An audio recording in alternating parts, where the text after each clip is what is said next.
You're listening to Civic Media. You can tune into any of our live shows on any radio station across the state with the Civic Media app. Find us in your phone's app store and listen anytime, anywhere.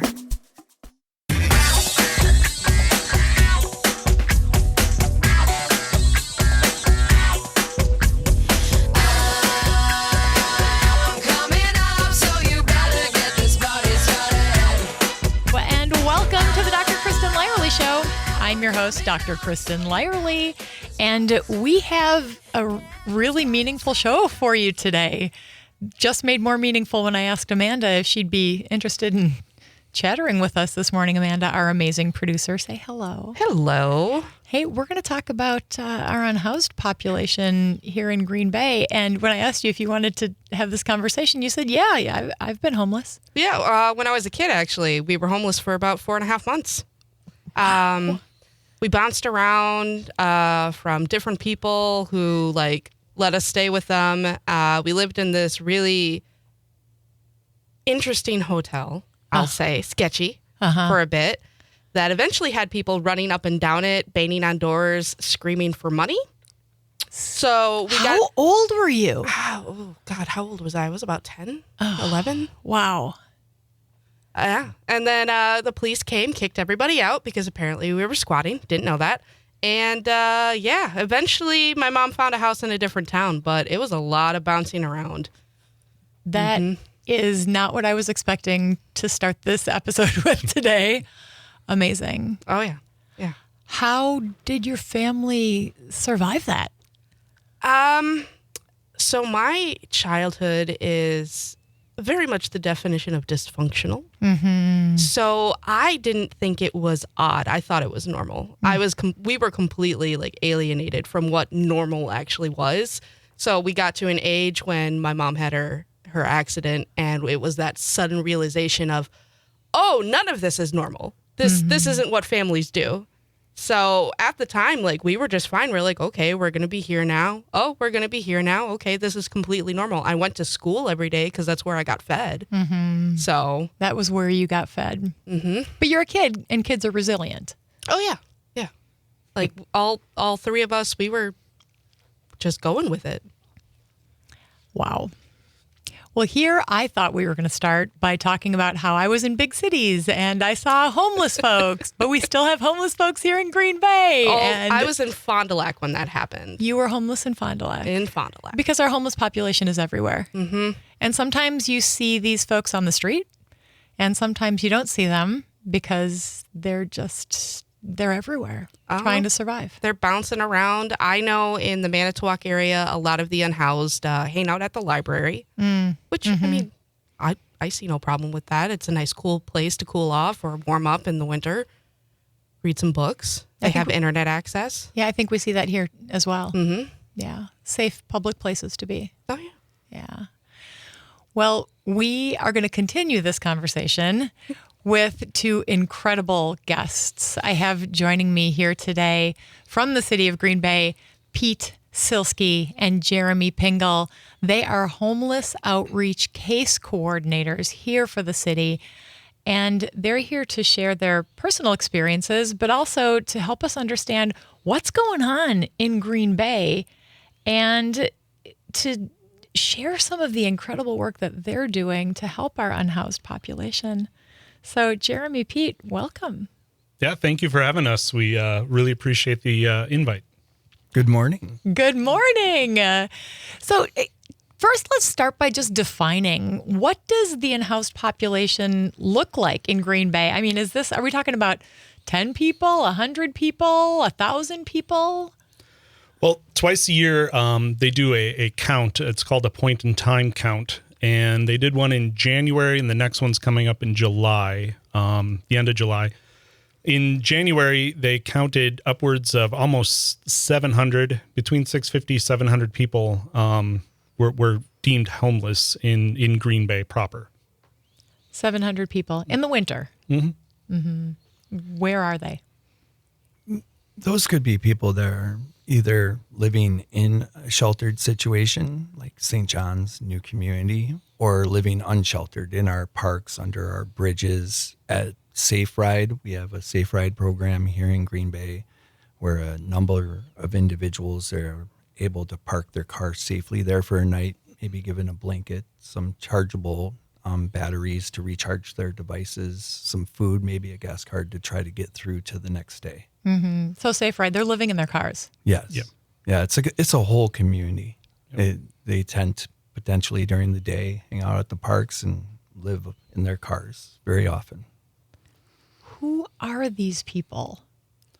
It's a cross section of people. I mean, the average is a 48-year-old white man, but that's just an average. I mean, we're seeing families with young children. We had a case a couple weeks ago of Pete came across the family living in their car, young father, young mother, and then one infant and a toddler, I believe. 2 years old and 4 years old. Yeah. So we go all the way to that. To the other extreme that we're really starting to see a lot is our elderly population that's got some disability issues that are finding themselves on the street for one reason or another. Maybe they haven't been homeless their entire life, but some scenario pops and there they are on the street. What kind of a scenario? I mean, I'm working with a gentleman who worked his entire life, was an engineer actually, did not participate in his company's retirement program, and was living on a pretty decent Social Security. He ended up, his wife had died 30 years prior. He's single. He's alone. Went into the hospital with pneumonia, had blood clots, had infections. He ended up being in hospital or rehab for over a year in that time. A year? Yeah. Yep. Wow. And in that time, his apartment was taken away. There was no lease re-signed, and he lost his vehicle and everything in his apartment. So the word was he was released from the hospital to the steps of the shelter. And They just dropped him off there. Yeah. He had nothing. He had nothing. They had even misplaced his identifying documents, his ID, his Social Security, all that stuff. His card was gone. So, and you know, what is he going to do? He's never been homeless. He worked his whole life, so he doesn't even know the first step of how to get out of that situation. On top of being in a frail health condition, and extremely vulnerable. So, I mean, we see everything in between there. And as a productive member of society in his youth and middle age, he probably never could have imagined himself in that situation. No, half of it is understanding the depth of where he is. I mean, that's when I came across him in about a week after I started. I'm relatively newer to this position than Pete is. I started in April. He was the first person I came into contact with, and it was first getting him to understand the depth of his situation. Mm-hmm. There was not an easy way to get out of the situation. But yeah, it's walking that whole path with him, and every scenario is different. So he didn't really understand that he was homeless and he didn't have stuff. Nope. Wow. But the positive news is next month he'll be moving into an apartment. So we were able to get all those documents and able to get him stabilized, and he's got a place to go to now. How do you get from he's dropped off on the stoop of a building without any of the things that he had built up his entire life, including his identification, to he is about to enter a place where he is going to call home, and it's in a sustainable environment? You know, his situation is not, they're all different, but his is kind of unique. So his is getting those documents, figuring out his health situation, getting health care figured out, and then walking the lines of, okay, what's the process to get you where you need to be? Do we have to clear any of this? Were you evicted? Because if there's an eviction on the record, we have to figure that out and get that cleaned up. What's with the car? Is there a lien or a mechanic's lien on the car that we have to figure out? What's going on with the bank? These are all situations that we really got to dig through. So it's walking that whole line with him from completely starting over, not in the way you think. You're starting from nothing. Mm-hmm. And you're going all the way to build that Social Security card, that ID, some housing situations, and then what are we going to do to maintain this? It's just a whole plan for that gentleman. I was talking with someone earlier this week about the show that we were doing, and they said with the closing of a school in their town, there was this big dorm that was available. Why couldn't we just put all the homeless people in that dorm? Pete, does it work that way? There are rooms there, so everybody just go there. In Green Bay, we have many wonderful agencies and organizations that provide services and support to the unsheltered in our community and the less fortunate. Currently, we don't have a respite center for our elderly or disabled. We don't necessarily have a lot of our organizations in our community seem to be at a point of expansion and expanding services to help provide better services to their clients and the community. But right now, I don't see anyone just moving into an empty building and bringing people in. I mean, you have to consider policy, procedure. I know that Jeremy has some background, and I do. I worked for Family Services for a while, the Billy Crest Center, and we did wonderful work there with youth and youth who were in challenging and troubled situations, and worked to help them get stabilized, provide counseling to them, and they lived on site. It takes a large staff and policy and procedure in place to be able to shelter people like that. And St. John's and New Community Shelter do a wonderful job of that, but we do need more, and we need more housing. Mm-hmm. Yeah. We're talking with Pete Silsky and Jeremy Pingle. They are homeless outreach case coordinators for the city of Green Bay. We're talking about our unhoused population and what it takes to embrace these neighbors of ours and get them into a sustainable housed situation. I was shocked the first time we talked about this, the number of different community organizations that you work with, that you can plug into in order to help these people. And Jeremy, you spoke earlier about this fella you met who had nothing, mm-hmm. and you had to go through all of these different resources to try to solve all of these problems in order to clear a pathway for him to get to a house. This must have taken months.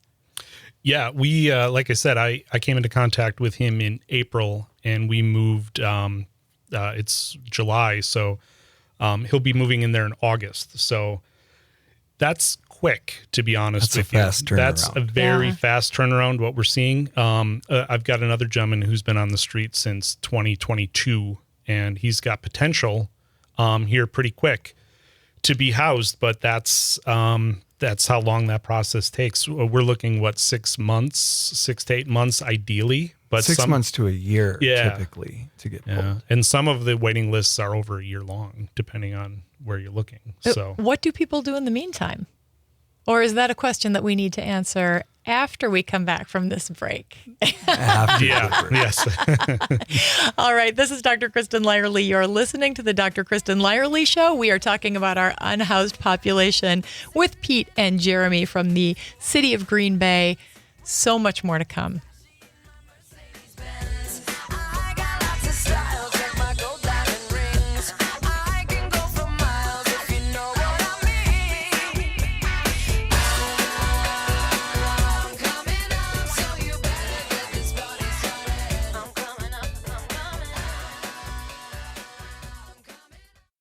You're listening to Civic Media. Stay up to date on the latest news and information for your local community and Wisconsin by signing up for our free email newsletter. Visit civicmedia.us/email to get started.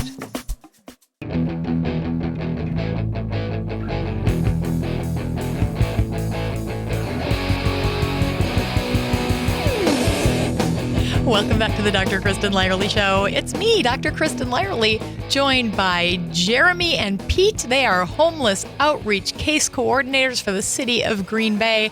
And as you know, I love to feature local bands.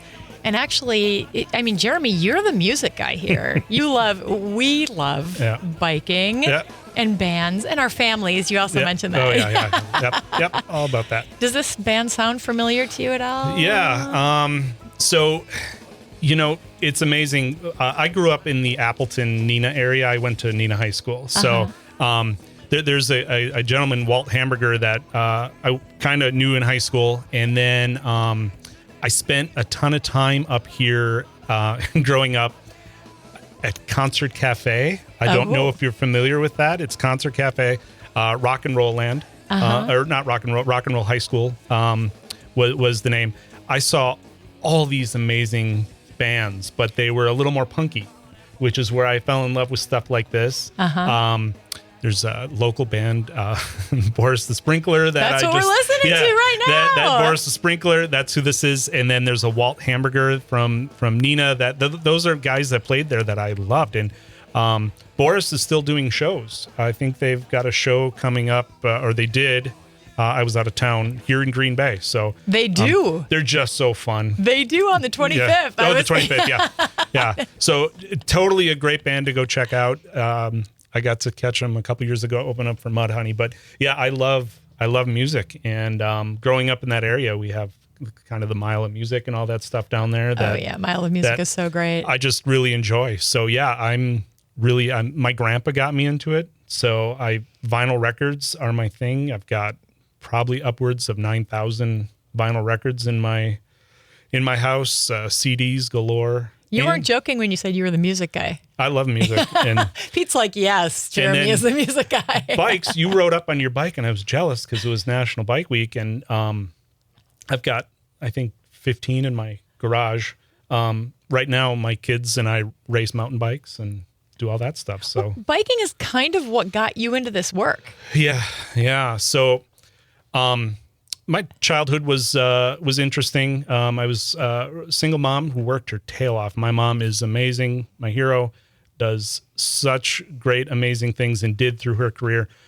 She worked a lot, and I spent a lot of time alone. Not a lot, but time alone, and had kind of a rough time through school. Really a rough time through school. And so that was always in the back of my mind. I got this job as a bike mechanic, and a gentleman came into the shop and said, hey, I work for this organization that works with kids that have been kicked out of school, and Appleton Police, they bring our bikes to us and we fix them up or auction them off, and that's how we fund some of the programming. Mm-hmm. We'd like a technician to come in and repair them a little bit so we can get a little bit more money for them. So I did this, and as it's going, I'm like, this is awesome. These kids are really cool, and I'm only a couple years older than them.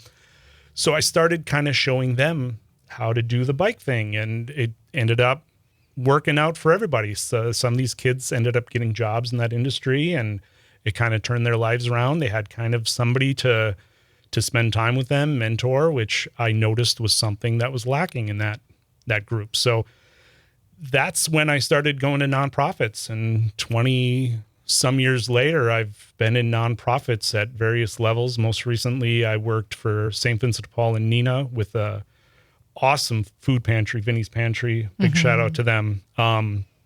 That was successful. So this opportunity came up, and I said, I've not been on this side. I've always been on the service provider. So I love the population. So I took a jump, and here I am. Mm-hmm. You know so many of these community resources because this is the path that you've taken. Mm-hmm. Yeah. Yeah. Pete, you've had a little bit of a different approach to your job. Tell us how you got here. Well, mine is it's my journey. I was homeless for many years. I suffered in 26 years of addiction, and I lived in multiple states, cities. I was thinking about on my drive over here, I believe the first time that I lived in a shelter situation was in the mid-90s in Flint, Michigan, at a Salvation Army adult rehabilitation center. It was work therapy, very labor intensive, and several of the elderly who were sheltered there passed away that summer. Wow. I watched them die as they were kind of working. I mean, I was very grateful for the shelter and the services that they provided, but these were individuals who had been ravaged been plagued by addiction for many, many years. I mean, they were well into their mid 80s, but to stay in that situation, you had to work. So after 26 years of addiction and burning almost everyone in my life that ever cared about me or had the misfortune of trusting me, it sounds like we'll talk more after the break. No, we've got plenty of time. Keep talking. We got a couple minutes. I found myself in Green Bay in a bit of a toxic relationship, definitely a toxic relationship with drugs and alcohol. And I was finally ready to surrender and to admit that I had a problem. I always had tried to manage my issues in the past, and I finally had to give that up, and there was no managing the chaos that could bring into my life. So I surrendered my addiction. I went into Willow Creek, received services through there, and then went through Jackie Nitschke Center, which is right here in town, started by Jackie. She was an amazing woman from what I've heard. Never had the chance to meet her. But after that, I went back into being a machinist, and I started sponsoring men through a program of recovery, and ultimately got into recovery coaching. And then I wanted to give back. I got into a point where I wanted to make amends and give back. And so I was offered an opportunity to work here locally for Manna for Life. And I started out driving the truck, picking up food for the pantry. Hey, I want to continue your story, Pete, because you have a special rapport with the people that you're working with right now. And that's really incredible. So this is Dr. Kristen Lyerly. I am here with Pete Silsky. I don't know why I have a hard time thinking of your like a windowsill and a ski downhill. Pete Silsky and Jeremy Fingal, they are homeless outreach care coordinators for the city of Green Bay, and we'll be back in a few minutes.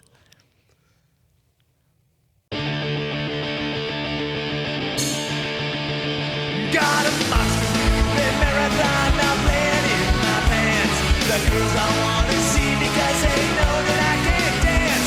Got railings like the Archies and Welcome back to the Dr. Kristen Lyerly Show. I am Dr. Kristen Lyerly, rocking out with Pete Silsky and Jeremy Fingal.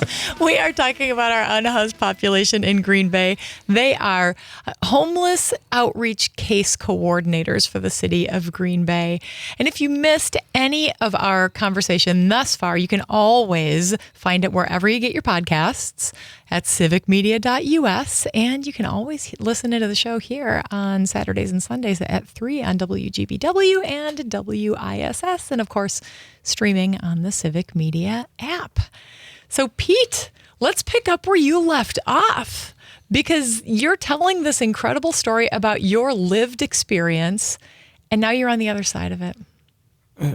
Yeah, I think I left off. I worked for Manna for Life, providing, and we had a nice sized food pantry, and we provided basic essential goods through our voucher program to the less fortunate in our community, as well as we started a job program. We collaborated with UMOS, and it is an excellent job program. They still have it now, in which people in early recovery could come in and get paid to work at the nonprofit and provide services to their community. And then I moved on and worked for Family Services. I helped manage a sober living here in town for Darjun for about a year, and then this opportunity presented itself, and it's such a blessing. I'm very gratified to be able to be in this position, and it really has shown me, as you said, that I didn't know when I was going through the depths of addiction and facing these challenges and waking up on the side of the street and really feeling that the pain and consequences of that disease, that by getting through it to the other side, how my life experiences could be helpful to those who come after me and those I encounter. You know, when we come across problems and challenges that we've faced and found a solution to, by providing that and sharing that solution, that lived experience with others, you know, it can not only help them overcome those challenges, but give them hope. And I think that's a lot of what Jeremy and I do, is just by interacting with these folks, is hope is restored, that they can be rehoused, that they can have a life of meaning and of purpose, and that they're valued. Talk about hope, Jeremy. Yeah, I mean, a a lot of the interactions these folks have had in the past have been negative. I mean, and the first day that I walked on the job, I walked into St. John's Park and I didn't know what to expect, but people were like, what do you do? And I said, and all of a sudden there was like, oh, there's somebody here that's going to offer some help. And everywhere we go, I mean, most of the folks know who we are and know what we're about. And it just, you see a different mindset from even when I was here on folks, and the kindness and the I just don't know what the next step is, or I don't know I know what the next step is, but I don't know how to get there. And that's the kind of hope that I see and I feel. And it was a little overwhelming my first couple of weeks, that was what was needed. And it's just a great feeling to be able to offer that. I think both Pete and I feel that. Absolutely. You created this space where people didn't feel judged, where they knew that they could go for help, to ask questions, instead of being shuffled along and told to move. This work isn't easy. This isn't a job where you just go in and do your job and then you come home and you're done and you watch television or whatever. There's a huge emotional impact, and it takes a lot, I would have to imagine, of your heart.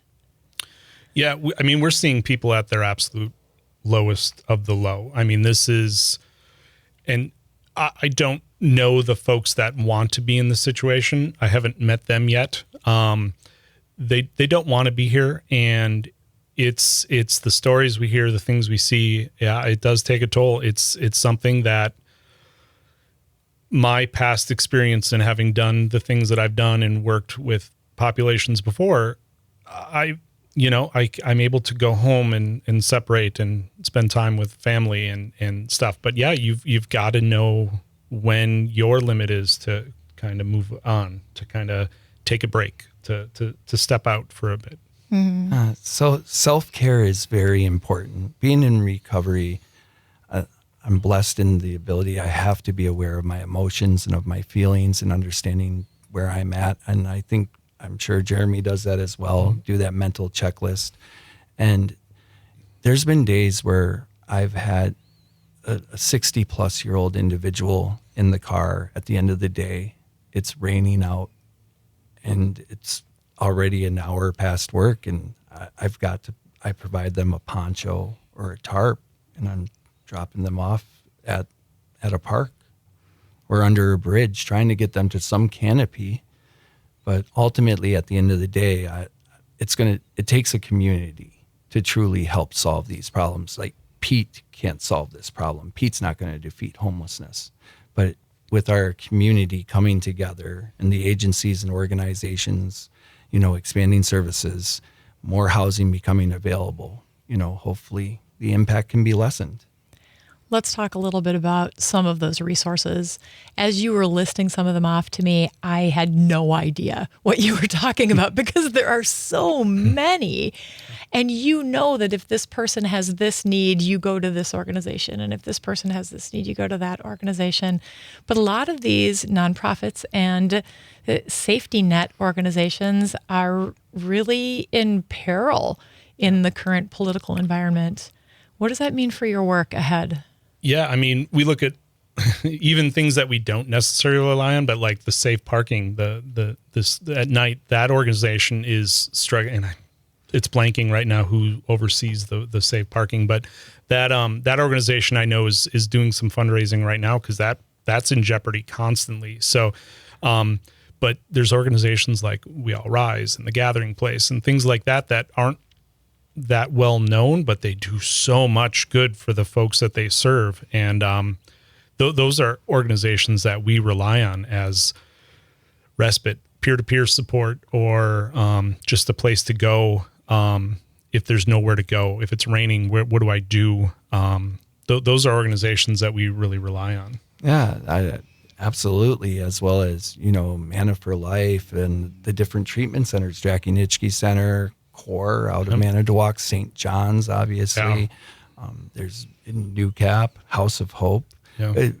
Our community is blessed with a lot of strong organizations that do provide support and assistance. And it's important, I feel, that, our community strengthens them and supports them in their work of providing these services. So that way these individuals can have those essentials that they need to get out and into a rehousing situation. I think in our role, as well as helping them while they're homeless, one aspect of what we've been able to do with the folks that we've been able to get rehoused is provide wraparound services and do that warm handoff to other services to bring into their home and meet them where they're at there. And that really helps in the stabilization piece. Some of these individuals have been housed a time or two, and it did not go well. They needed more support to really stabilize and succeed.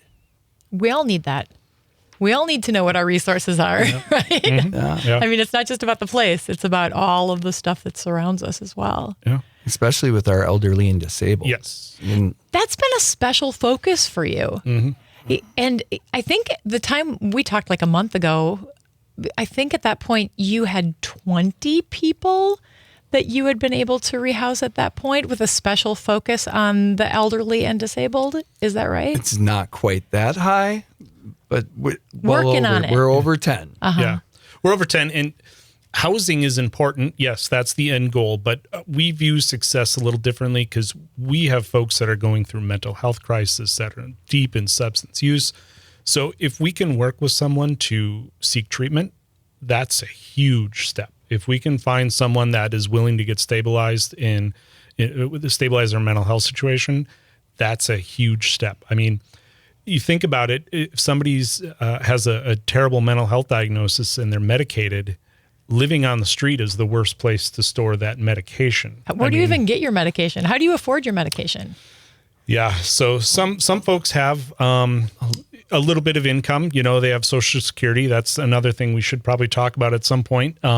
But they have access to Medicare, Medicaid that might help with that stuff. But the ability to keep that medication so you can continue to take it is a huge struggle because especially with our diabetics. Yeah. And to your point though, for individuals and connecting them with healthcare, health providers, especially the mental health piece, a lot of our job and our steps to success are that quality of life piece. And the individuals that we're encountering and working with today, I can assuredly say their quality of life has been improved because they tell me that. Oh, I can't imagine how satisfying that is.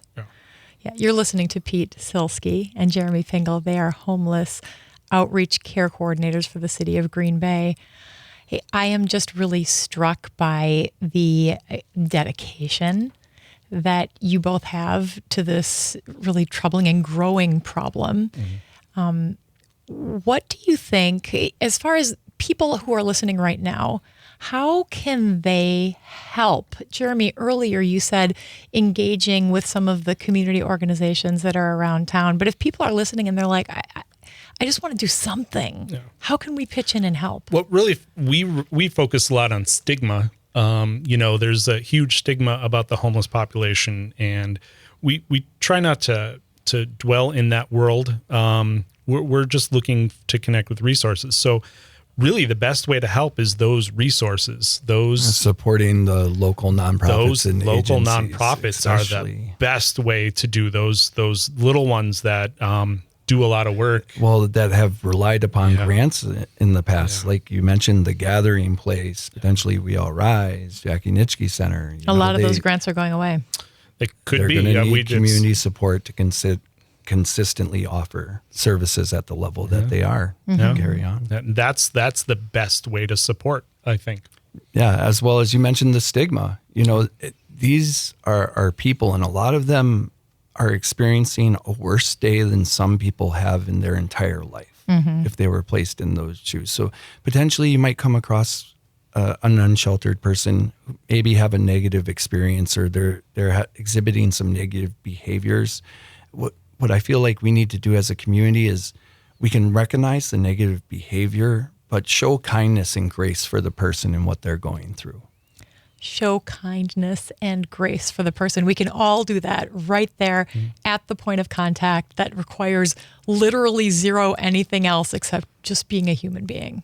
Yeah, and if you see an unsheltered person in crisis, you can call the non-emergency line, and they will connect with the homeless response team, and we will come out there, someone from the homeless response team, and provide resource navigation to that individual in crisis. And you mean the non-emergency line for the... Green Bay Police Department. Yeah. That's really helpful. Okay. Guys, we have one more segment left. Okay. Yeah, and we have so much more to talk about. I hope you got a good song for after this.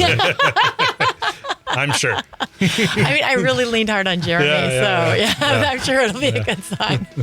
All right, everybody, this is Dr. Kristen Lyerly. You're listening to the Dr. Kristen Lyerly Show on WGBW and WISS and streaming on the Civic Media Radio Network. You're listening to Civic Media. Find the latest news, information, and archives of all your favorite shows on the Civic Media website, civicmedia.us.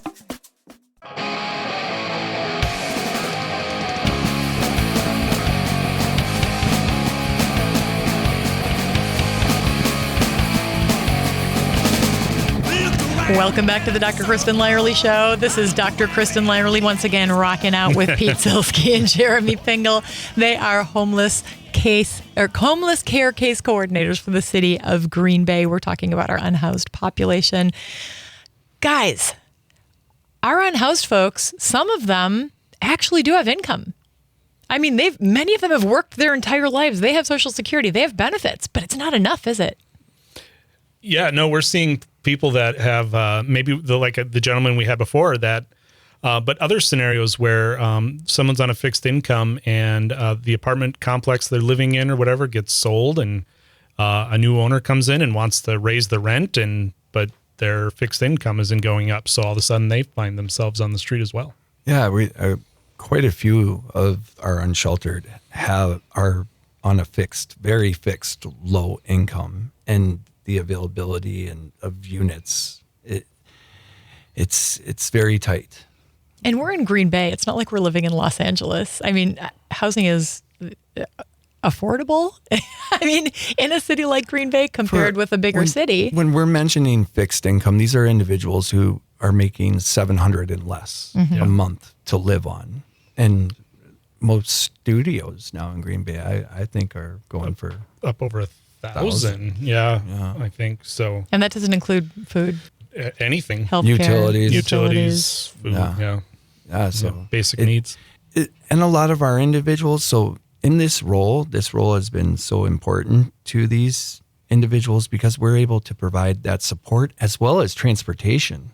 A lot of these individuals have mobility difficulties and disabilities, and by being able to not just provide that resource navigation and realizing, okay, you need an ID, we need to get to the DMV, you need a social security card, we need to take you over here, we need to reactivate and get you back on some insurance, let's go over to the county building, being able to take them along with us for that journey and support them through that. Otherwise, I mean, I can't count how many individuals I've helped receive identifying documents, and you cannot get any sort of housing or a lot of the services without that. Yeah. You don't think about all of the details that lead to getting into that house and the time and the effort. The other side of that, an important thing I wanted to share is that these individuals who are disabled and elderly are not receiving the same level of care while they're unsheltered as they would in a home. A lot of time there's a lot of in-home care that comes to our elderly and disabled when they're in a house setting that is just unavailable to come out and meet them on the streets and be able to help them. They've got nothing. Yeah.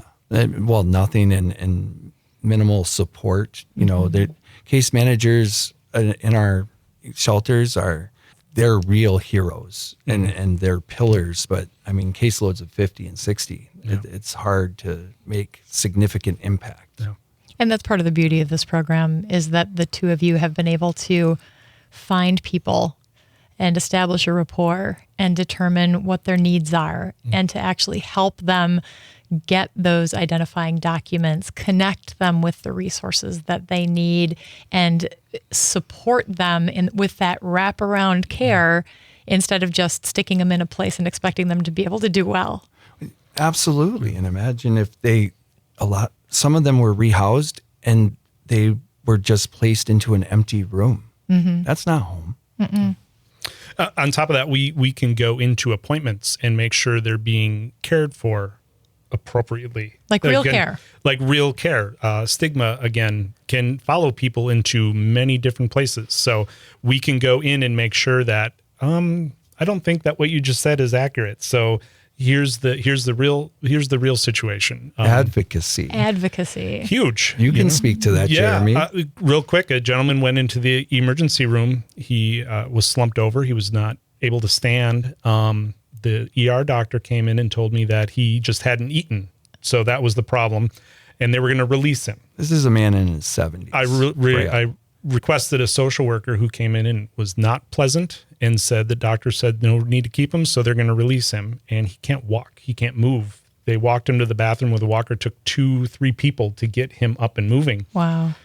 So I said, no, that's not what we're going to do. We ended up taking care of that, calling another agency who requested a safe discharge, which they could not provide. So we ended up staying. Turns out he had a massive bacterial infection. And he was in the hospital for 2 weeks, and he's still in a rehab center right now. So those are the kind of things that we can say. But now, while he's been in the hospital for those 2 weeks, you were able to do the work, and he'll be exiting to his new apartment. Yeah. Instead of just being dropped off on somebody's porch. Yep. Yeah. Wow. Yeah. Or the shelter. And I mean, a lot of times our shelters are being asked to do so much in these cases for these individuals, and they're not necessarily set up for that. No.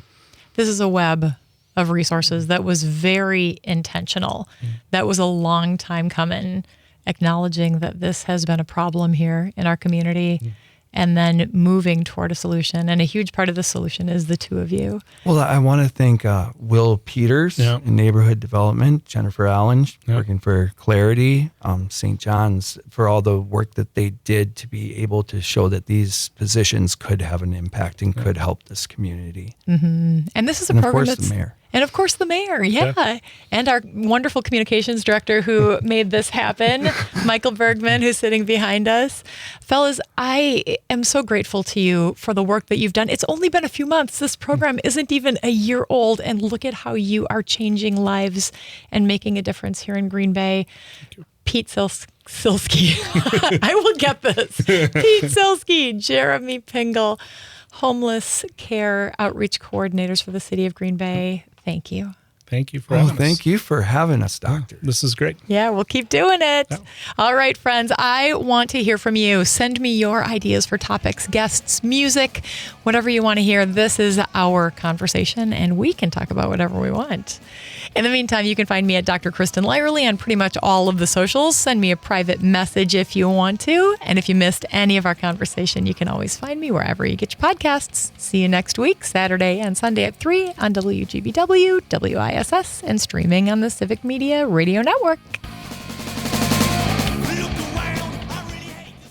The national news cycle never stops, but it can be hard to find news about your local community. Civic Media is dedicated to providing quality local and state news coverage across Wisconsin. With the Civic Media app, you can get notifications about local stories that matter to you and your community. Find the free Civic Media app in your phone's app store and choose notifications from the menu to tell us what kind of news you want to hear about.